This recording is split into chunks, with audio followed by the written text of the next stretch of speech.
यार तुझे निकाह अनाउंस करना है ना, एक पार्टी थ्रो करके कर ले या खामोशी से भाभी को प्रपोज कर दे। इस मामले में भी अपना खुराफाती दिमाग इस्तेमाल करके इतने फजूल तरीके से ये सब करना। फोन से आती अकरम की झुंझुलाई आवाज पर नकीब ने जितना होंठ दांतों में दबाया था। भाई मेरे, शेरनी को प्रपोज करने की हिम्मत तो तेरे इस शेर दोस्त में भी नहीं है। और रही बात पार्टी थ्रो करके अनाउंस करने की, तो ऐसा सभी करते हैं। क्या नया होगा? मैं कुछ डिफरेंट करूंगा, यादगार, स्पेशल। आखिर ऐसे मौके जिंदगी में कहाँ बार बार आते हैं एएसपी साहब। नकीब शरारत से बोला। मतलब तुम नहीं मानेगा? नहीं, नकीब झट से बोला था। ठीक है, फिर तुझे बीच सड़क पर भाभी के सैंडल का नंबर मालूम करने का इतना ही शौक है तो मैं क्या कर सकता हूँ। कल सब रेडी मिल जाएगा, अब फोन रख। अकरम जानता था वो कितना बड़ा ढीठ है, इसलिए खुद फोन रख दिया। तोबा तोबा, सैंडल! अल्लाह बचा लेना, वो तो जूता पहनती है, वो भी लेदर का। एक पड़ गया तो मुंह का नक्शा बिगड़ जाएगा। फिर अपने वलीमे में मैं सूजे मुंह के साथ अच्छा लगूंगा। नकीब अच्छा अच्छा सोच। नकीब खुद का सरदर्निश करता साइड लैंप ऑफ करके लेट गया। अब कल जो होना था वो तो होना ही था। दानी, हाउ इट्स पॉसिबल? कल जब मैंने गाड़ी पोर्च में खड़ी की थी, इसके टायर बिल्कुल ठीक थे, फिर अब ये कैसे पंचर हो गए? निशा हैरानी से अपनी गाड़ी के पिछले दोनों टायर्स को देखते हुए बोली, जो पूरी जमीन से चिपके हुए थे। आप ही, are you sure? I mean, of course I am 100% sure. अगर टायर पंचर हो जाए तो मैं घर कैसे पहुंचती, या तुम्हें बताती नहीं क्या? निशा परेशानी से बोली, जिस पर दानिश ने एक अफसोस भरी नजर अपने आप ही के परेशान चेहरे पर डालकर दूसरी खूनख्वार नजर उस बेन्याज पर डाली, जो पूरा काम अंजाम देकर भी गाड़ी से टेक लगाए बड़े स्टाइल में खड़ी सीटी की धुन बजाते हुए फोन चला रहा था। लगता है साले साहब का भाईचारा जाग रहा है। दानिश, मेरा प्यारा बच्चा, तुम्हारा जूनियर में इंपॉर्टेंट टेस्ट है ना, जल्दी से निकलो। नकीब ने टेक्स्ट करके दानिश की तरफ एक स्माइल पास करते हुए फोन की तरफ देखने को कहा, जिस पर दानिश ने दांत पीसे। अब वो नकीब के फजूल प्लान में शामिल होकर पछता रहा था। दानिश, तुम निकल नहीं रहे? देखो दानीन लोग आ गए। और हाँ, आज ऑफिस नहीं आ सकते तो नो इशू। खुदा हाफिज। नकीब की बात पर दानिश निशा को खुदा हाफिज कहता नकीब को घूरते हुए वहां से निकल गया, वरना इस रेड चिली ने अलग हंगामा खड़ा कर देना था। अब अब्बू लोग तो घर है नहीं, और ना ही दूसरी गाड़ी या ड्राइवर इस वक्त घर मौजूद है। अगर तुम मुनासिब समझो तो गाड़ी में आ जाओ। मैंने अब्बू को बता दिया है, वो ड्राइवर भेज रहे हैं तुम्हारी गाड़ी गैराज लेके जाने के लिए। नकीब मुहज़्ज़िब अंदाज में बोला। बट नो थैंक्स, मैं तहमीना को कॉल कर लेती हूँ, वो मुझे पिकअप कर लेगी। आप परेशान ना हो। निशा तहमीना का नंबर डायल करके कान को लगा गई। एज यू विश, नकीब कंधे अचकाते हुए बोला। अब इतना बेवकूफ़ नहीं हूँ मैं जो आधा प्लान बनाऊँ। नकीब मुस्कुराया, क्योंकि वो आज तहमीना को भी जल्दी ऑफिस बुला चुका था, इम्पोर्टेंट काम का कहकर। चलें, आप ही ड्रॉप कर दें, तहमीना ऑफिस जा चुकी है। अभी क्या, अब क्या किया जाए, वक्त तो लगेगा आने में। एंड मुझे ऑफिस पहुंचकर आज की मीटिंग की फाइल्स भी डिस्कस करना है दानियाल भाई से। 2 मिनट बाद ही नकीब के गाड़ी के पास निशा आई थी। बैठो। नकीब ने खामोशी से फ्रंट सीट का डोर खोल दिया, फिर मुस्कुराते हुए सरशार सा ड्राइविंग सीट पर आ बैठा। साथ अकरम को डन का मैसेज करना नहीं भूला था। अरे, ये किधर जा रहे हैं? इस रूट से चलें, अपने ऑफिस का डायरेक्ट वे है। निशा नकीब को दूसरी तरफ गाड़ी मोड़ता देखकर झट से बोली। मैं रोजाना इधर से ही जाता हूँ, अच्छा शॉर्टकट है। नकीब होंठों पर जुबान फेरते हुए पूरी कोशिश की कि आम लहजा हो। आप जाते होंगे, लेकिन गाड़ी इधर टर्न करें, मुझे जल्दी ऑफिस पहुंचना है, और ये बेहतर शॉर्टकट है, मुझे मामू ने बताया था। निशा ने स्टीयरिंग पर रखे नकीब के हाथ पर अपना हाथ रखा, फिर झट से हटा भी लिया। होगा यार, बट ये अच्छा शॉर्टकट है, मुझे दानियाल ने बताया था। नकीब जज्बज हुआ, इसे अपना खुराफाती आइडिया फ्लॉप होता नजर आ रहा था। फर्स्टली मैं आपकी यार नहीं हूँ, सेकेंडली आप चुपचाप टर्न करें गाड़ी, बिकॉज मुझे ऑफिस जल्दी पहुँचना है। कल मेरा माइंड डिस्टर्ब था, मैंने सही से फाइल रीड नहीं की, और मुझे प्रेजेंटेशन देना है, and I don't want to waste time in फजूल शॉर्टकट्स वाले टॉपिक पर तो बिल्कुल भी नहीं। अगर आपको ये रूट नहीं मालूम तो हटें, मैं ड्राइव करती हूँ। निशा आप काम का जिद पर आई। लेकिन कोई लेकिन लेकिन नहीं, आप 4 माह से ऑफिस आ रहे हैं, मैं पिछले 2 साल से आ रही हूँ। I know better than you. Nisha कुछ सख्ती से बोली तो नकीब दिल महसूस करके रह गया। फिर खामोशी से गाड़ी निशा के बताए रास्ते पर डाल दी, साथ अकरम को प्लान पोस्टपोन का मैसेज भी कर दिया। वाह भाई, आज सांप और मौत साथ साथ, मौजा कहना गलत नहीं होगा। निशा के टेबल पर पहुंचते ही तहमीना की शरारती आवाज़ आई। वो सांप और न्योला होता है, सांप और मोर नहीं। निशा बैग टेबल पर रखते तहमीना की तरफ मुड़ी थी। लेकिन यहाँ तो सांप और मोर वाला सीन है ना? तहमीना इत्मीनान से बोली। अच्छा, और ये मोर कौन है? निशा अपनी तरफ आ रहे नकीब पर नजर डालते हुए पूछ गई। मजलूम सांप तो इस मुहावरे में मैं ही हूँ, क्योंकि बेचारा सांप ही हसीन जालिम मोर का शिकार बनता है। नकीब प्लान फ्लॉप होने के सदमे तले बोला। नकीब को वहां देख के तहमीना सॉरी गुड मॉर्निंग कहती वहां से निकल ली, जबकि निशा को उसकी बेचारा वाली बात हजम नहीं हुई थी। खुद को बेचारा ना कहें, कहीं ऐसा ना हो आपके इस झूठ पर उर्दू की लुगत में बेचारे के मायने बदलकर फसादी रख दिया जाए। और मैंने कौन सा आप पर जुल्म ढाए हैं जो आप मुझे जालिम के खिताब से नवाज रहे हैं? निशा मीटिंग की टेंशन में पहले ही परेशान थी, ऊपर से लेट, और नकीब की मौजूदगी में वो मजीद झुंझुला गई थी। हसीन भी तो कहा है, नकीब झट से बोला। आप बॉस हैं यहाँ, सो बिहेव एज अ बॉस। निशा सबको अपनी तरफ मुतवज्जा देखकर बोली, क्योंकि नकीब बड़े रिलैक्स अंदाज में निशा के टेबल पर बैठकर उसी की बोतल से पानी पी रहा था। ऑफिस स्टाफ ग्लास वॉल से इस मंजर को सरगोशी करते हुए बड़े मजे से मुलाहिजा कर रहे थे। Okay, as you wish. So miss Nisha, ये 3 फाइल्स मुझे कल सुबह चाहिए, और जब तक रेडी ना हो आप ऑफिस से नहीं जाएंगी। इट्स अपॉन यू कि आप ये ऑफिस आवर्स में कंप्लीट करते हैं या ओवर टाइम करके। नकीब एकदम बॉस वाले फॉर्म में आकर संजीदगी से हुक्म चलाता अपना कोट ठीक करता ऑफिस से निकल गया। पीछे निशा मुंह खोले तीनों फाइल्स को देख रही थी। कद्दू कभी मुझे संजीदगी से लेती ही नहीं है। इसे क्या लगता है मैं संजीदा नहीं हो सकता? नकीब बढ़ाते हुए सर हिलाकर सबके सलाम का जवाब देता ऑफिस में दाखिल हो गया। दरी दानीन आप दोनों के लिए। दानिश यूनी गार्डन में बैठी दानीन और दरख्शां की तरफ कुछ पिन के जेरोक्स पेपर बढ़ाते हुए बोला, जिसे दरख्शां ने झट थाम दिया। थैंक्स भाई। दरख्शां जल्दी जल्दी पेपर्स पलट कर देखने लगी, जबकि दानीन दानिश के हाथ में पकड़े पेपर्स देख रही थी। इस यूनी की लड़कियों का दिमाग खराब हो गया है। शायद जो 30 है वो पर तुम्हारे और साफ लिखकर लव लेटर कम बायोग्राफी ज्यादा दे रही है, दानीन जलकर बोली थी। क्योंकि लास्ट वीक भी दरख्शां को किसी ने दानिश को देने के लिए लेटर दिया था, जिसे इसने बड़ी ईमानदारी से दानिश तक पहुंचा दिया था, और दानिश ने वो नासमझी से दरख्शां को पढ़ने को कहा।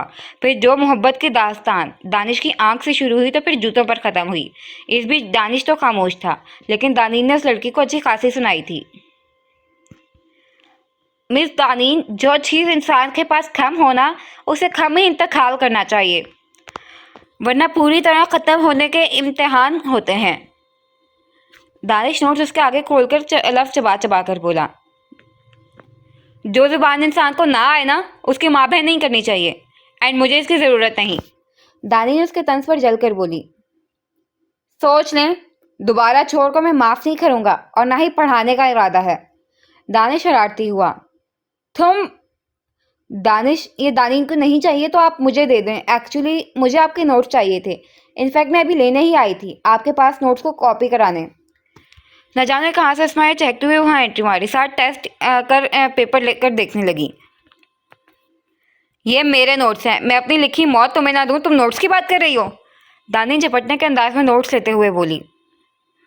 तुम्हारी प्रॉब्लम क्या है? क्यों हर वक्त मेरे पीछे पड़ी रहती हो? अस्मा चिढ़ गई। नज़र के सामने जूतियों के पास जो खड़ा है ना वो तुम। दानी ने दांत पीसे। देखो दानी, देखो नहीं, निकलो छोटी कहेंगी। रहमान सर को तो बड़ी बीवी बच्ची बनकर कह रही थी कि नोट्स तुम खुद बनाती हो। अब क्या हुआ पढ़ाकू बच्ची को? दानीन गुस्से से बोली। वो पहली आज क्लास से निकाले जाने के गम में थी। गम इस बात का नहीं था कि निकाली गई, यह तो इसके लिए आम बात थी। गम इस बात का था कि अकेली निकाली गई, और अस्मा ने बड़ी कमीनी स्माइल पास करके उसके गम में इजाफा किया था। अब जाओ। दानी ने पलटकर देखा तो वो जा चुकी थी। कारवां गुजर गया, बुखार देखते रहे, दानिश बड़बड़ाया। कारवां गुजर गए, गुबार देखता रहा, ऐसा होता है। न जाने कब ये अंग्रेजी बाबू उर्दू की जान छोड़ेंगे। दानिश पैर पटकती वहां से नोट्स लेकर निकल गई। निशा एक हाथ में फाइल, कंधे पर बैग, दूसरे हाथ में लैपटॉप पकड़े फुटपाथ पर तेज तेज कदम उठाती चल रही थी। साथ घड़ी पर भी नजर डाल रही थी जो शाम के 6 बजे का ऐलान कर रहे थे। वो नकीब की जिद पर तीनों फाइल कंप्लीट करने रुक गई थी, जिसकी वजह से लेट हो गई।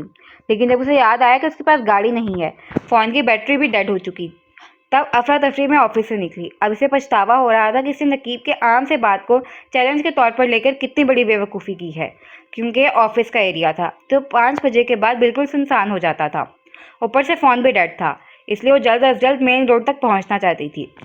अभी निशा नकीब को कोसते हुए अपनी रफ्तार बढ़ाने लगी थी जब अचानक पास टायर चलाने की आवाज़ पर उसका दिल हलक में आया। थैंक गॉड तुम मिल गई, पता है कितना परेशान हो गया था मैं। नकीब जल्दी से फ्रंट सीट का डोर खोल के शुक्र अदा करता हुआ बाहर आया। ऑफिस से निकलते वक्त उसे निशा का ख्याल आया था। फिर वो तहमीना के साथ चली गई होगी सोचकर वो घर के लिए निकल गया। लेकिन अभी जब वो शिफा के साथ खेल रहा था तब दानिश ने बताया कि आपी अभी तक नहीं आई, जिस पर नकीब ने उसे शिफा को थमाता उसके हाथ से चाबी लेकर उजलत में ऑफिस पहुंचा था। वहां चौकीदार से मालूम हुआ कि वो 15 मिनट पहले निकल चुकी है। क्या फजूल हरकत है निशा। नकीब उसे अनजान बनकर गुजरता देख उसके रास्ते में हाजिर हुआ। अपने घर पहुंचने की कोशिश करना कोई फजूल हरकत नहीं है। एंड डोंट वरी सर, मैंने वो तीनों फाइल्स कंप्लीट करके आपको टेबल पर रख दी हैं। क्या अब आप मुझे रास्ता दे सकते हैं। निशा को नकीब को यहाँ देखकर सुकून तो बहुत मिला था, लेकिन वो इतनी आसानी से माफ़ नहीं करना चाहती थी, ये जानते हुए भी कि बेवकूफ़ी उसने की थी। पागल लड़की, मैंने ऐसे ही खड़ूस बॉस वाले जोन में जाकर डायलॉग मारा था। तुम्हें किसने कहा था उसे सीरियस लेने को। चलो गाड़ी में बैठो। नकीब नरमी से बोलकर उसके हाथ से लैपटॉप बैग थामना चाहा, लेकिन वो हाथ झटकते आगे बढ़ गई। निशा, क्या बचपना है ये। नकीब ने आगे होकर मजबूती से उसके बाजू को जकड़ा क्योंकि अंधेरा फैलने लगा था। ये सीधी लड़की अपनी जिद पर अड़ी थी।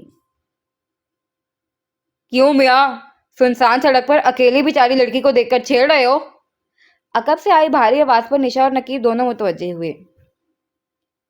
क्या मतलब है आपका। नकीब निशा का बाजू छोड़कर उस मोटे से पुलिस के यूनिफॉर्म में मलबूस आदमी की तरफ मुतवज्जे हुआ। मतलब तो तुम हमें समझाओगे।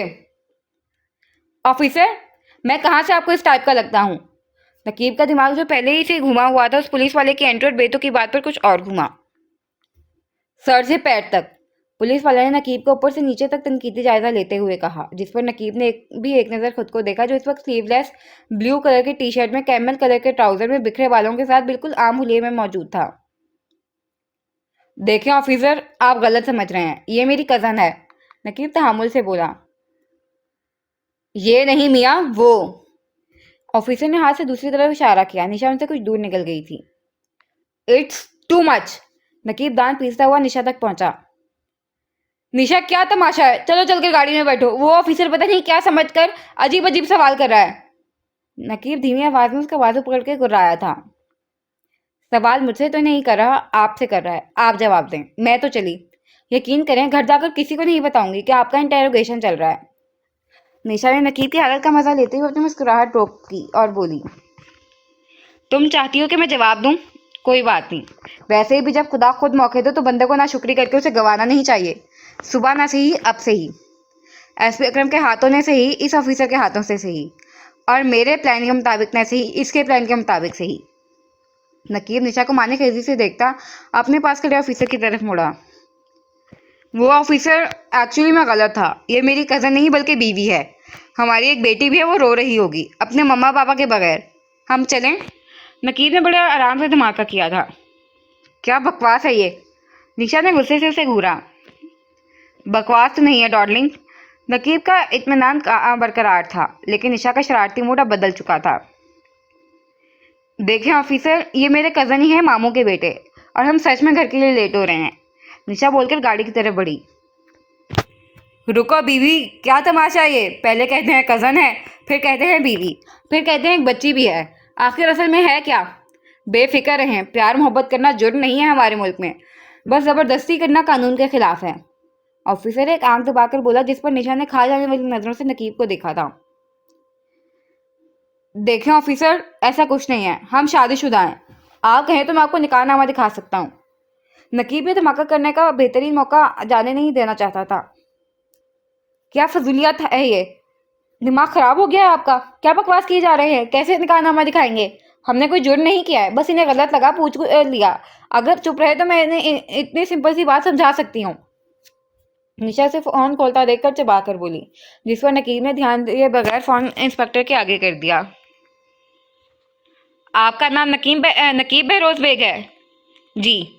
नकीब ने खुश होते हुए अपने पहलू में हैरान परेशान खड़ी निशा को देखा। और आप निशा?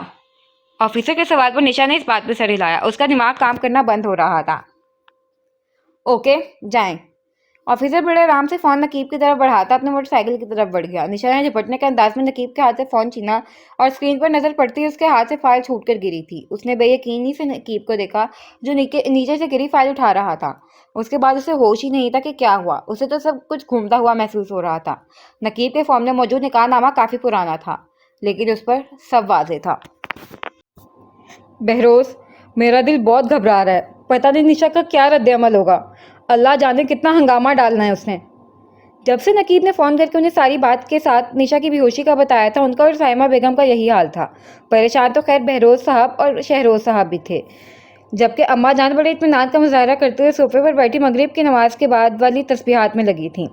दानिश भी परेशान सा एक कोने में बैठा अपनी पेशानी मसल रहा था। अलबत्ता दानीन, दरख्शां और दाराम की खुशी देखने लायक थी। उनका बस चलता तो भंगर डालना शुरू कर देते, लेकिन घर के संजीदा माहौल और सबके परेशान चेहरों ने उनके बस पर ब्रेक लगाया हुआ था। दरी, सबकी परेशानी समझ आती है, लेकिन इस अंग्रेजी बाबू का क्या हिसाब है? दानीन का जासूसी दिमाग कहाँ ज़्यादा देर चुप बैठने वाला था। दानी, आप ही बेहोश हो गई हैं। आप ही भाई के निकाह का हमें अभी पता चला है। घर में सब परेशान हैं, लेकिन इस सारे मसले टॉपिक को छोड़ के तुम्हें दानिश भाई पर जासूसी करनी है? मतलब हद है यार। दरख्शां नफ़ी में सर हिलाते हुए बोली, जब उसकी नज़र दाखिली दरवाजे से दाखिल होते नक्की पर पड़ी, जिसकी गोद में निशा थी। दादी जान, भाई आप ही आ गए। दारम की आवाज़ पर सब नकी की जाने मुतवज्जे हुए। नकीब बिना किसी पर ध्यान दे निशा के कमरे की तरफ बढ़ा। सब उसके साथ ही निशा के कमरे में दाखिल हुए थे। नकी, ये आफरीन बेगम जल्दी से बेड की तरफ बढ़ी। मामा, बिल्कुल ठीक है, ये अभी होश आ जाएगा। नकीब निशा पर कंफर्टर डालते हुए बोला। ये पानी डालें। ये वहाँ हंगामा ना कर दे, इसलिए मैंने इसे होश में लाने की कोशिश नहीं की। ये लें, आप पानी के छींटे मारें, अभी होश आ जाएगा। नकीब पानी का गिलास बढ़ाते हुए बोला। साथ बच्चों को लेकर कमरे से निकल गया। अब कमरे में अम्मा जान के साथ बाकी चारों बड़े ही मौजूद थे।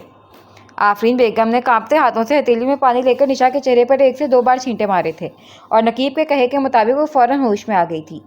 पहले कुछ मिनट तो नासमझी से सबके परेशान चेहरे तकती रही, लेकिन जैसे ही जहन बेदार हुआ, कुछ देर पहले वाला वाक़या धीरे धीरे किसी फिल्म की तरह चलने लगा और जब निकाहनामा पूरी तरह से आंखों के सामने लहराया तो आंखें पानियों से भरने लगीं।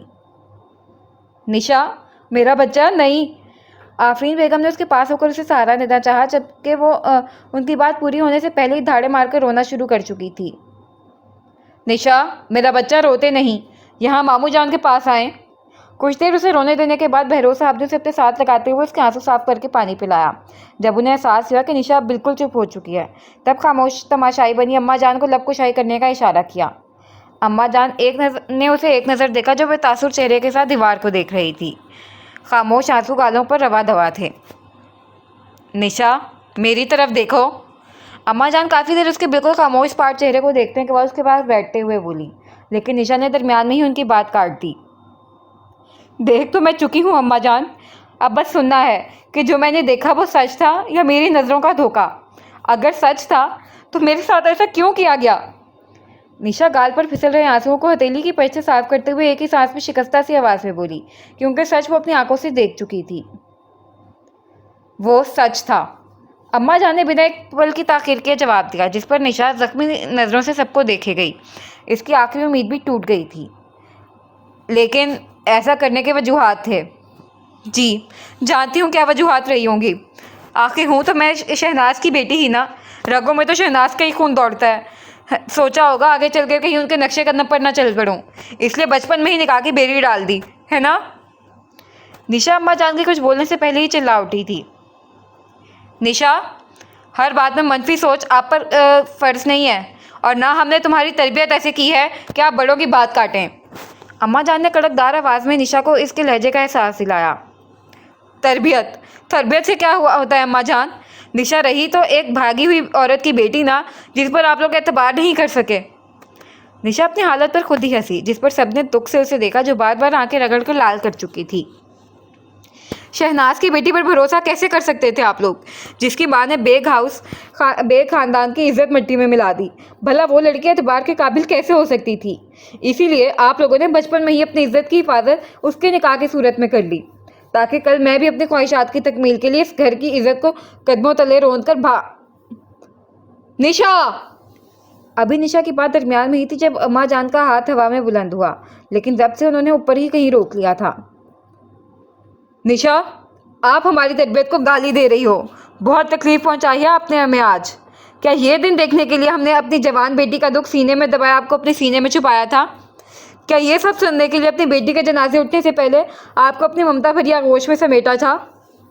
अम्मा जान दुखी अंदाज में अपने पहलू में हाथ गिराते हुए बेड से उठ खड़ी हुई, जब निशा ने फौरन अम्मा जान का वही हाथ पकड़कर उन्हें वापस बिठाया। सॉरी अम्मा जान, मुझे कुछ समझ नहीं आ रहा। निशा को कहा अम्मा जान की नाराजगी बर्दाश्त थी। आपने हमें आज बहुत शर्मिंदा किया है निशा।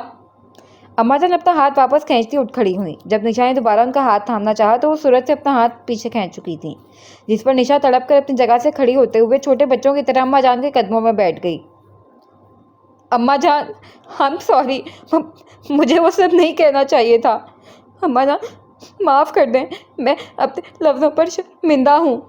अम्मा जान प्लीज़ मुझसे नाराज़ ना हो। निशा हिचकियों के दरमियान बोली। अम्मा जान की नाराज़गी तो सुहानी रूह थी उसके लिए। क्या करेंगे बेटा हम आपका सॉरी लेकर? बचपन से अब तक हमने आपकी हर जिद पूरी की। अगर हम यही सब सोचते तो आपको इस निकाह का बहुत पहले बता चुके होते। आप पर एतबार न होता तो पूरे ख़ानदान के खिलाफ जाकर आपको नौकरी करने, गाड़ी चलाने, गर्ज किसी भी चीज़ की इजाज़त नहीं देते। अरे हमने बचपन से आपको पूरा माहौल दिया, हमेशा कोशिश की कि आपके हर मामले में मनफी सोच की आदत को, हर बात में बदगुमान होने की खसलत को, आपके किरदार के गिर्द बने इस खोल को ख़त्म करें। लेकिन हर बार आपने हमें ना उम्मीद किया। और आज यकीन करें, आज तक किसी के लफ्ज़ों ने हमें इतना तकलीफ़ नहीं पहुंचाया जितना आपके मुंह से अदा हुए एक लफ्ज़ ने पहुंचाया है। अम्मा जान सॉरी ना, यकीन करें मेरा आपको हर्ट करने का मकसद नहीं था। निशा जी जान से शर्मिंदा हुई थी। निशा, यकीन जीतना पड़ता है, इसलिए अब आप तब हमारे पास आइएगा जब आपको हम पर यकीन हो जाए। अम्मा जान अपने हाथ उड़ाती आगे बढ़ी, जब एक बार फिर निशा भीगे चेहरे के साथ उसके आगे आई। आपके पास 1 हफ्ते का वक्त है निशा, इस बीच अच्छे से सोच लें। आपको अम्मा जान चाहिए, उनका यकीन चाहिए, या अपनी ये मन घड़त बेबुनियाद मफरूज़े उनकी निशा बनकर रहना चाहती हैं, या अपनी ज़ात से बदगुमानी रहने वाली, अपने खौल में खुद को कैद रखने वाली निशा बनकर? अब फैसला आपके हाथ में है, क्योंकि मैं थक चुकी हूँ आपको ऐसा देखकर, कोशिश कर कर। लेकिन एक बात हमेशा याद रखिएगा निशा, ख़यालात, ख़ासकर मनफी ख़यालात की कोई हदूद नहीं होती। आप एक सोचेंगी, 1000 सोचें खुद पैदा हो जाएंगी। मनफी सोचों में घिरकर अल्लाह की दी दूसरी नेमतों को नज़रअंदाज करना, उन पर शुक्र ना बजा लाना भी अल्लाह के नाफरमानी ही है। आपको जो चाहिए फ़ैसला कर लें। अम्मा जान बेलचक अंदाज में दो टोक हुई थीं। हमेशा की तरह इस बार भी आप पर कोई ज़बरदस्ती नहीं होगी। आपको जो बेहतर लगे चुन लें। अगर आपने हमें चुना तो फिर वो होगा जो हम चाहेंगे, और अगर आपने 1 हफ्ते के अंदर जवाब ना दिया तो फिर हम समझ जाएंगे हमारी किस्मत में बेटी की खुशी देखना लिखा ही नहीं। अम्मा जान बिल्कुल राय देने के हक़ में नहीं थी। वो निशा पर एक नज़र डाले बगैर आगे बढ़ गईं। निशा के लफ्ज़ों से वाकई उन्हें दुख हुआ था, लेकिन वो समझती थी कि इस वक्त निशा किस ज़हनी इंतशार का शिकार है। वो ये जानती थी कि निशा ने सारे अल्फाज इस इंकशाफ के ज़ेर असर अदा किए हैं, लेकिन वो ये भी जानती थी कि निशा टेढ़ी खीड़ है, उसे सख्ती से ही सीधा किया जा सकता है। नरमी करने की सूरत में वो और वावेला करेगी, और उससे कोई बईद नहीं था कि वो तलाक की बात भी कर डाले। इसलिए उन्होंने पहले ही उसे तीर की तरह सीधा करना चाहा, कोई रियायत ना देकर। वैसे भी वो एक तजर्बाकार खातून थी, उन्होंने अभी नहीं तो कभी नहीं वाले फार्मूले को इस्तेमाल किया था। निशा, यहाँ आओ। साइमा बेगम ने अभी तक ज़मीन पर बैठी निशा का बाजू पकड़कर उसे वापस बेड पर बिठाया। बेटा, तुम्हारी पहली सालगिरह वाले दिन शहनाज की तबीयत बहुत ख़राब हो गई थी और उसने तुम दोनों के निकाह की ज़िद पकड़ ली। हमने उसे बहुत समझाने की कोशिश की थी, लेकिन वो कुछ समझने को तैयार नहीं थी। शहरों साहब ने धीरे से उसे पानी पिलाते हुए सारा माजरा सुनाया। मामू, अम्मा जान। निशा को उन बातों से कोई सरोकार नहीं था। उसे फिक्र थी तो सिर्फ अपने माँ से बढ़कर प्यार करने वाली अम्मा जान की, जिन्हें वो नाराज़ कर चुकी थी। बेटा, अम्मा जान आपसे बहुत मोहब्बत करती हैं। आज तक उनके लबों पर शहनाज का नाम नहीं आया, क्योंकि शहनाज ने उनकी गोद में आपको देते हुए कहा था कि आज से आप ही उनकी शहनाज हैं, इसलिए आप बेहतर फैसला कीजिएगा। शहरोज साहब उसके सर पर हाथ रखते हुए बोले। वहाँ पर सभी अम्मा जान का मकसद समझ चुके थे। सब ठीक हो जाएगा, आप परेशान ना हो, अब आप आराम कर लें।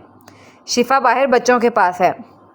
बहरोज साहब ने निशा को बेड पर लिटाकर उस पर कंफर्टर बराबर किया, साथ सबको लेकर कमरे से निकल गए। पीछे निशा इतनी सोचों में घिरकर थक के आंखें बंद कर गई थी।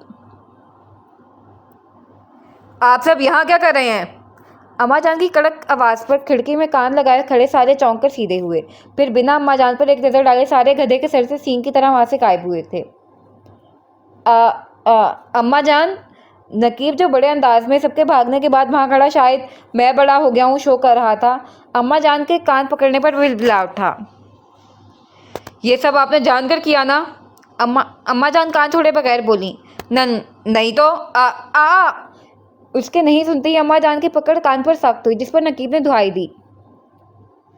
हम तुम्हारे बाप की माँ हैं, याद है ना, या याद कराएं? अम्मा जान की बात पर नकीब ने फ़ौरन सर हिलाया। नकीब, आज मेरी बच्ची बहुत रोई है और आज ये इसकी आंखों में आए आखिरी आंसू होने चाहिए। अब मैं अपनी निशा की आंखों में मोहब्बत के दीप, ढेरों खूबसूरत ख्वाबों पर मुश्तमिल एक दुनिया देखना चाहती हूँ। उसके चेहरे पर सच्ची खुशी के रंग देखना चाहती हूँ, और ये तुम्हारी जिम्मेदारी है। अम्मा जान नकीब का कान छोड़ते हुए संजीदगी से बोली। इंशाल्लाह मैं पूरी कोशिश करूँगा। नकीब ने इस बात पर सर हिलाते हुए मुस्कुरा कर कहा। आखिर वो भी तो यही चाहता था कि उसकी शेरनी अपने खोल से बाहर आकर उसके साथ एक खूबसूरत दुनिया बसाए। वो जानता था ये थोड़ा मुश्किल है, लेकिन नामुमकिन नहीं। उसे बस बहुत सारा खालिस प्यार और तवज्जो की ज़रूरत थी, इसलिए तो उसने निकाह को डिस्क्लोज करने में जल्दी की थी। और अगर आज के बाद कभी मेरी बच्ची की आंखों में आंसू आए तो हम सिर्फ कान खींचने पर इत्तेफाक बिल्कुल नहीं करेंगे। डंडा भी इस्तेमाल करने की चीज़ है। अम्मा जान ने खुलेआम धमकी दी थी। अम्मा जान, रुखसती पर सारी लड़कियां रोती हैं, और जितना रोती हैं वो लोग के मुल्कों में सैलाब आ जाए। इस हिसाब से तो मैं अपना वलीमे में नीलो नील ही मिलूँगा। वो नकीब ही क्या जो कभी संजीदा ज़्यादा देर रह जाए। बताएं हम? अम्मा जान ने अपना डंडा उठाया। नहीं यार, एक डोज ही काफ़ी है। मैं अब चला अपनी बेटी को संभालने। नकीब बोलकर अपना कान रगड़ता वहाँ से निकल गया। अम्मा जान भी एक अफसोस भरी नज़र निशा के कमरे के दरवाजे पर डालकर आगे बढ़ गई। उन्हें दुख हो रहा था निशा के साथ सख्ती करके, लेकिन वो निशा की ज़िद्दी आदत से मजबूर थी। भाई, मेरी आप ही परेशान है। अभी उन्हें मेरी ज़रूरत है, और देखें मैं कितना मजबूर हूँ कि मैं उनके पास जाकर उन्हें देख भी नहीं सकता। दानिश नकीब के बेड पर दुखी अंदाज में बोला। तुम परेशान ना हो यार, मामा लोग हैं ना, सब संभाल लेंगे। अभी दानी बता रही थी कि मम्मा ने उसे खाना खिलाया है थोड़ा सा। नकीब अपनी गोद में सो रही शिफा को थपकी देते हुए उसकी नींद का ख्याल करते आहिस्ता आवाज़ में बोला। भाई, कभी कभी सोचता हूँ कितना बदनसीब भाई हूँ मैं, जो अपनी सगी बहन से अपना रिश्ता छुपा। दानिश की नज़र जैसे ही दरवाजे पर इस सादा दानीन पर पड़ी, वो फ़ौरन बेड से उठ खड़ा हुआ। उसके इस तरह से खड़े होने पर नकीब ने हैरानी से उसे देखा, लेकिन उसकी नज़रों के ताक़ुब में देखते हुए वो भी परेशान सा शिफा को कंधे पर डालकर थपकी देता उठ खड़ा हुआ। भाई, ये अंग्रेज़ी बाबू क्या कह रहा है? ये आप ही का सगा भाई? दानिश हाथ में दूध का गिलास पकड़े हैरान परेशान नकीब तक पहुंची। दानिश परेशानी से पेशानी मसलने लगा। शायद उसका अपनी आप ही से हमेशा के लिए दूर होने का वक्त आ चुका था। हाँ, ये निशा का सगा भाई है। नकीब ने दानीन का हाथ पकड़कर उसे बेड पर बिठाया, फिर मुख्तसर अंदाज में सारी सच्चाई उसके आगे बयान कर दी, वरना दानीन का जासूसी दिमाग हरकत में आ जाना था। साथ ये भी समझाया कि वो अभी इसका जिक्र किसी के पास ना करे, सही वक्त आने पर वो खुद सबको सच बता देगा। भाई, आपने सही से चेक तो किया था ना? ये अंग्रेज़ी बाबू आप ही का भाई कैसे? दानीन दानिश को ऊपर से नीचे तक तनकीदी जायज़ा लेते हुए बोली, जिस पर दानिश सुलग उठा था। भाई, इस रेड चिली को परेशानी क्या है? दानिश पहले ही परेशान था, ऊपर से दानीन की बातें। तुम्हारे उर्दू मेरी परेशानी है मिस्टर अंग्रेज़ी बाबू। दानीन अपनी हंसी रोकते दानिश के अंदाज में बोली, फिर नकीब के आंखें दिखाने पर चुप हुई। तुम यहाँ क्यों आई थी? मैं आपको दूध देने आई थी और मामा ने मुझे आज आप ही के पास होने का कहा। आप ही शिफा को मांग रही थी इसलिए। दानीन शिफा को नकीब से लेते हुए बोली। तुम अंग्रेज़ी बाबू मेरे साथ चलो, दानी ने एहसान करने के अंदाज में बोली। कहाँ? दानी और नकीब ने बैक वक्त पूछा था। वाइट हाउस ले चलती हूँ, आपके मामू ट्रम्प से मुलाकात कराने। मतलब हद है, आप इसे मिलना है तो उन्हीं के कमरे में जाएंगे ना। दानी नफ़ी में सर हिलाते हुए किस्म साथी शिफा को थपकी देते कमरे से निकल गई। भाई डोंट माइंड, बट आपकी सिस्टर ना वाइल्ड कैट, पूरी जंगली बिल्ली है, जब देखो झपड़ने तैयार होती है। दानिश दोबारा अपने जोन में वापस आया। भाई मेरे, वो जंगली बिल्ली होता है। हाँ, अगर दानी को तुम्हारे इस नए लक़ब के बारे में पता चला तो यहाँ पानीपत की जंग छिड़ सकती है, नकीब ने कहका लगाते हुए कहा। मैं कोई डरता नहीं हूँ रेड चिली से, दानिश बहादुर हुआ। अगर अभी तुम मेरे पीछे नहीं आए तो आप ही से मिलने का मौका तुम ज़रूर खो दोगे। कोई और खोई का फ़र्क नहीं मालूम चले हैं जनाब बहादुर बनने। पता नहीं अंग्रेज़ी उर्दू आप ही का भाई कैसे निकल आया। दानी ने दरवाजे से जितना सुना उतने का दुगना हिसाब बराबर किया, जिस पर नकीब ने दूसरी तरफ मुँह करके अपनी हंसी छुपाई थी, जबकि दानिश को गर्ज थी अभी इसीलिए बिना जवाब दिए उसके पीछे हो लिया, वरना लबों तक जवाब आ चुका था। कभी सोचा नहीं था अंग्रेज़ी बाबू कि ये दिन भी आएगा जब मैं इस तरह चोरी छुपे तुम्हारी हेल्प करूँगी, लेकिन क्या करूँ, मेरा दिल बहुत नरम है। दानी राहदारी में इधर उधर नज़र दौड़ाते हुए बोली। सोचा तो मैंने भी कभी नहीं था कि कभी मैं आपके मकसद लूँगा। दानिश इससे ज़्यादा चुप नहीं रह सकता था। जब से दानिश की मुसलसल बकबक सुनकर वो पक गया था। बेचारा आखिर कब तक बर्दाश्त करता। तो मैंने कौन सा सोचा था कि जेम्स बॉन्ड जैसा दिमाग मेरा होगा और भाई आप ही का। मेरा मतलब कहीं से तुम आप ही के भाई लगते हो, ज़ुबान से तो बिल्कुल नहीं लगते। कहाँ आप ही की शाइस्ता उर्दू और कहाँ तुम्हारी अंग्रेज़ी नुमा उर्दू। दानिश भी कहाँ चुप रहने वाली थी। धीरे बोले, शिफा के साथ घर वाले भी झाँक जाएंगे। दानिश ने हाथ की मदद से वॉल्यूम कम करने का इशारा किया। पता नहीं भाई ने इस रेड चिली को क्यों बताया सब। दानिश ने बड़बड़ाते हुए आहिस्ते से दरवाज़ा खोला था। बैड लक अंग्रेज़ी बाबू, लगता है आप ही सो गई हैं। दानिश की बेड पर आंखें बंद के निशा पर नज़र पड़ी तो अब के बार अपना वॉल्यूम कम करके बोली। वो कहते हैं ना, मदिल लाख भला चाहे तो क्या होता है, होता तो वही है जो किस्मत में लिखा होता है। दानिश शिफा को एहतियात से बेड के दरमियान में लिटाते हुए बोली, लेकिन दानिश ने इसकी बात पर ध्यान नहीं दिया था। उसका सारा ध्यान तो अपने आप ही के सूजे पपोटों पर और कमलाए हुए चेहरे पर था। फिक्र ना करो, मामा ने आप ही के आराम के ख्याल से उन्हें नींद की टैबलेट दी है ताकि उनका जहन पुरसकून रहे। ये इसी के ज़ेरे असर सो रही हैं। दानी ने उसके चेहरे पर फिक्र और परेशानी देखकर संजीदगी से बोली, जिस पर दानिश ने सिर्फ सर हिलाया था। फिर निशा के सराहने घुटनों पर बैठ गया। ये आपकी आंखों से निकले आखिरी आंसू थे आप ही। आपके भाई का वादा है, आपकी ज़िंदगी में सिर्फ खुशियाँ ही खुशियाँ होंगी। मैं कोई गम का साया आपके पास भटकने भी नहीं दूंगा, कोई भी नहीं, ख्वाह वो हमारा बाप हसन कमाल ही क्यों ना हो। वो चाहे जितनी कोशिश कर लें, मैं उन्हें आप तक रसाई नहीं करने दूंगा, कभी नहीं। दानिश दिल ही दिल में खुद से अहद करता। निशा के पेशानी पर अपने हकीकत भरे लब रखे थे। हसन कमाल के नाम पर जो आंखों में शोला भड़क उठे थे, वो निशा के पेशानी पर लब रखते ही ठंडे होकर मोहब्बत में तब्दील हो गए थे। इस हरकत से तो आप ही का प्यारा भाई लग रहा है ये अंग्रेज़ी बाबू।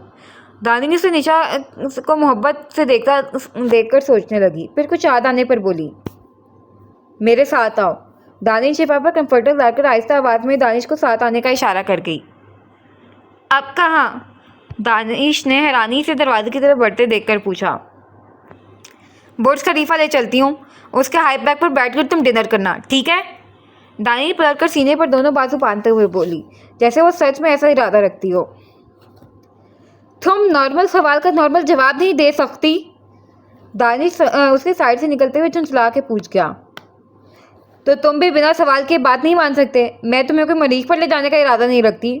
तुम डाइनिंग टेबल पर नहीं थे मतलब तुमने डिनर नहीं किया है। इनफैक्ट किसी ने सही से डिनर नहीं किया है, बट थोड़ा बहुत सबने खाया ज़रूर है। इसलिए चलो मैं तुम्हें सर्व कर देती हूँ। दानी इधर उधर देखते हुए जितना हो सका लहजे को आम और लापरवाही रखने की कोशिश कर रही थी। ओह, इस फ़ख्र की वजह? दानिश ने दिलचस्पी से पूछा। आवाज़ में एक खनक सी थी जिस पर दानिश जज्बस हुई। वो फ़ख्र नहीं, फ़िक्र होता है। और मुझे क्यों होने लगी तुम्हारी फ़िक्र? वो तो बस मैं बस। दानिश को इसके आगे कुछ समझ ही नहीं आ रहा था। मैं बस क्या? दानिश ने पहली बार उसकी चलती जुबान को दरमियान में खुद ही ब्रेक लगता देखकर मजा लिया। मैं सब इसलिए कर रही थी क्योंकि अगर तुमने अभी खाना नहीं खाया और कल तबीयत वगैरह ख़राब होगी तो हम कॉलेज कैसे जाएंगे बिना ड्राइवर के, इसीलिए। और और मैं बिल्कुल कॉलेज मिस नहीं करना चाहती। पढ़ाई का कितना लॉस होता है, नोट्स पेंडिंग रह जाते हैं। और दानी बेतुका बोलने पर आई तो फिर बोलती चली गई, जबकि उसके पीछे चल रहे दानिश के लिए इस वक्त अपनी हंसी रोकना दुनिया का सबसे मुश्किल काम लग रहा था। नोट्स आप बनाती हैं रियली? दानिश डाइनिंग टेबल पर पहुंचकर चेयर संभालते हुए शरारती मुस्कुराहट के साथ पूछ गया। तुम तो बनाते हो ना? तुम नहीं बनाओगे तो हम सबको नेक्स्ट मंथ होने वाले एग्जाम में प्रॉब्लम हो सकती है, इसलिए। दानी ने उसके आगे प्लेट रखते हुए एक बार फिर बेतुका सा जवाब तराश गई। बट खामोशी से खाना खाओ। तुम्हारे कार साहब ने क्या तुम्हें दस्तरखान के आदाब नहीं सिखाए? दानी ने आपके कदरे तेज बोलकर गिलास उठा के खड़े खड़े पानी पीने लगी थी। आखिर इंसान को पता चल जाए कि खड़े होकर पानी पीना कितना बड़ा गुनाह है तो वो अपने हकल में हाथ डालकर पी हुए पानी को बाहर निकाल दे। ये कहा था मेरे कारी साहब ने, इसलिए बैठ कर पानी पिए प्लीज़। दानिश दानीन की साइड पर मौजूद चेयर खींचकर उसे बैठने का इशारा कर गया, जिस पर दानीन बिना कुछ बोले खामोशी से चेयर पर बैठ गई। फिर दानिश भी अपनी प्लेट पर झुक गया। अब ये अजीम मोहब्बतनामा क्या मैं कल अखबार में छपवाऊँ जो इसे यहीं छोड़कर जा रही हो? इसे भी लेती जाओ। तुम्हारा तो नहीं पता लेकिन मेरे खानदान में कुछ इज्जत है जो कम से कम मुझे बहुत अजीज है। निशा सख्ती से तकिया हाथों में दबोचती बेचैनी से दूसरी तरफ करवट कर गई। अचानक मुझ में ऐसे कौन से सुर्ख आपके पर निकल आए हैं जो दी ग्रेट निशा कमाल ने अपना दिल नकीब बहरोज बेग के कदमों की जीनत बना दिया। आपके सरगोशी पर निशा उठकर दोनों हाथों में सर थाम कर बैठ गई थी। कैसे अम्मा जान, कैसे कबूल कर लूँ मैं उस इंसान को जिसने मुझे? नहीं अम्मा जान, मैं क्या करूँ, कैसे सब? निशा ने बड़बड़ाते हुए सख्ती से अपने बाल मुट्ठियों में जकड़े, फिर कुछ सोचकर दुपट्टा कंधे पर डालती किचन की तरफ चल पड़ी। 3 दिन से उसकी यही कैफियत थी। वो जब भी मस्बत सोचने की कोशिश करती उसके आसपास वादगश्त होना शुरू हो जाती। वो चाहती थी कि वो मस्बत सोचे, लेकिन आदत कहाँ जल्दी छूटती है। वो मस्बत सोचने की कोशिश में फिर से मनफी राहों पर निकल जाती थी जो इसे सब कबूल करने से रोक रहे थे। अभी भी वो ग्लास में पानी डालते हुए अपनी सोचों में ऐसी उलझी कि पानी का गिलास भरकर बहना भी नोट नहीं कर पाई थी। लेकिन अकब से आई आवाज़ पर वो होश में आई थी। साथ चेहरे पर नागवारी की लहर तासवियत लिए पलटी। मोहतरमा, आपकी इत्तला के लिए अर्ज़ है, जब हमारा निकाह हुआ था मैं महज 5 साल का था और 5 साल के बच्चे को खाना खेलना और सोना ही पता होता है। निकाह दुल्हन बीवी शादी है इसकी अक्ल के बाहर की बात होती है। नकीब उसके मुगलजे काले रंग के ढीले ढाले सूट में, चेहरे पर चट्टानों की सख्ती लिए हुए ऊँटों को आपस में सख्ती से भींचे गुलाबी आंखों में दुनिया जहाँ की बेजारगी और सद महरी से मोहित खड़ी लड़की का मुकम्मल जायजा लेते हुए ठहर ठहर कर बोला। लेकिन आप मुझे काट खाने को ऐसे तोड़ रही हैं जैसे खुदा ना खास्ते में 5 साल की उम्र में ही आपके इश्क में गोटे गोटे डूब गया था और अम्मा जान के कदमों में गिरकर आपसे निकाह करवाने के लिए गिड़गिड़ा कर इल्तिजा की थी। हद है, मतलब लोग शोहर के मरने पर इतना शोक नहीं मनाते जितना तुम मिलने पर मना रही हो। नकीब 3 दिन से जिद होकर आज फट गया था। हो गई आपकी बकवास। आपके लिए बेहतर होगा कि मेरे रास्ते में ना आया करें और आप इस भूल से निकल आएँ कि मैं ये रिश्ता कबूल करूँगी और आपको अपना शौहर तस्लीम करूँगी। निशा ने उसकी गलतफहमी दूर करनी चाहिए। अगर मर्द अपनी तस्लील नहीं भूलता तो तस्लील अपनी औरत भी नहीं भूलती। आखिर होती तो उसी की पसली की हड्डी से बनी होती है ना, फिर अकड़ में उससे कम क्यों हो? निशा उसे किचन के दरवाजे के बीचों बीच सादा देखकर चबा कर बोली। अम्मा जान की तबीयत देखी है तुमने? नकीब उसे साइड से निकलता देख एक बार फिर उसके रास्ते में हाइल हुआ। अम्मा जान के नाम पर निशा के कदम एक पल रुके थे, फिर सामने आफरीन बेगम को खड़ा देखकर वो तेज तेज कदम उठाती वहां से निकल गई थी। मामा यार, एक बात तो बताएं, क्या मैं कोई लंगड़ा लूला अक्लो अज़ा से माजूर शख्स हूँ जो आपकी लाडली ऐसे मातम करती घूम रही है? मतलब कि हद है यार, मैं लड़का होकर इतना शदीद रद्द-ए-अमल नहीं दे रहा जितना ये कर रही है। नकीब अब आफरीन बेगम के करीब आया। गलत बयानी से बेटा काम ना लो। तुम्हें याद नहीं है लेकिन मुझे याद है, लंदन पहुंचने के 3 महीने बाद भी तुमने घर में किसी से रब्ता नहीं किया था और निशा का रद्द-ए-अमल शदीद ज़रूर है लेकिन तुम्हारे मुकाबिल कुछ नहीं है और जायज़ भी। आफरीन बेगम की बात पर नकीब खामोश हुआ। नकी, ज़ुबान से अदा हुए लफ्ज़ तीर की तरह होते हैं और अदा करने वाला इंसान तीर अंदाज की तरह, जिसे तीर की रफ्तार पैवस्त होने की गहराई दोनों का कोई अंदाज़ा नहीं होता। जिस्म पर लगे जख्म भर जाते हैं, लेकिन रूह पर हमेशा ताज़ा रहते हैं, तब तक जब तक देने वाला खुद मरहम न रखे। और वैसे भी तुम तो जानते हो निशा को कितनी हसास है। आफरीन बेगम ने हक बात की थी, जिस पर नकीब खामोश हुआ। वो अपनी फ्रस्ट्रेशन में निशा के साथ बहुत बुरा कर गया था। मामा, लेकिन मैंने आपको बताया नहीं उस वक्त मैं किस जहनी इंतशार का शिकार था, और कैफियत के ज़ेर असर वो सब मुझसे अदा हुए थे। मैं कोई उसे हर्ट नहीं करना चाहता था। फिर तो तुम निशा की मौजूदा कैफियत को हम सबसे बेहतर समझ सकते हो, इसलिए उसकी बातों का बुरा ना मनाओ। उसे मनफी सोचने की आदत है, और आदत इतनी आसानी से नहीं छूटती, चाहे अच्छी हो या बुरी। आफरीन बेगम ने उसके बाल सहलाए। खैर, अम्मा जान ने तय किया है कि इसी महीने की किसी तारीख को रुखसती रख देंगी। फिर उसके बाद बच्चों के इम्तिहानात होने वाले हैं। व्हाट? मामा, वो अभी भूखी शेरनी बनी है। आपको लगता है वो शादी के लिए रजामंदी दे देगी? शायद अभी उसके इस आदात से आपके कान महरूम रह गए। नकीब की बात पर आफरीन बेगम ने कंधे चढ़ाए थे। अम्मा जान का कहना है कि वो संभाल लेंगी, लेकिन अब ये सब होना ही बेहतर है। वैसे भी अम्मा जान निशा को कैसे हैंडल करना है हमसे बेहतर जानती हैं। और मेरे कहने पर आज दानी ने तहमीना को कॉल करके सब बताया है।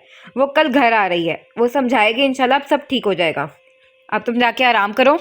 आफरीन बेगम की बात पर नकीब इस बात में सर हिलाता अपने कमरे की तरफ बढ़ गया। निश, यहाँ आओ मेरे साथ। तहमीना ने निशा का हाथ पकड़ के उसे बेड से उठने का इशारा किया, जिस पर निशा ना चाहते हुए भी उसके साथ गार्डन में खुल रही खिड़की के पास आ गई थी। अभी 1 घंटा पहले ही तहमीना घर आई थी। काफ़ी देर बाहर बैठने के बाद निशा के पास आई, फिर उसे काफ़ी देर समझाया, लेकिन नेगेटिव निशा कहाँ जल्दी कायल होने वाली थी। उसके तो अपने ही दलाइल होते थे जो सामने वाले को ही कंफ्यूज कर दे। देखो वहाँ। तहमीना ने खिड़की खोलकर गार्डन की तरफ इशारा किया, जहाँ दानिश दानीन लोग चेयर्स पर बैठे पढ़ाई कर रहे थे, जबकि नकीब मैट्रेस पर खिलौने बिखेरे शिफा के साथ घुटने देता खुश हो रहा था। और शिफा मैडम नकीब को अपने साथ रिंगता देखकर खिलखिलाते हुए उसे हराने के लिए आगे निकल जाती। फिर नकीब रुककर उसे वापस मैट्रेस पर लाकर उसके नई पैक करता कि कहीं उसे खरोच ना आ जाए। यही अमल वो मुसलसल दोहरा रहा था। देखो कितना खूबसूरत मंजर है ये।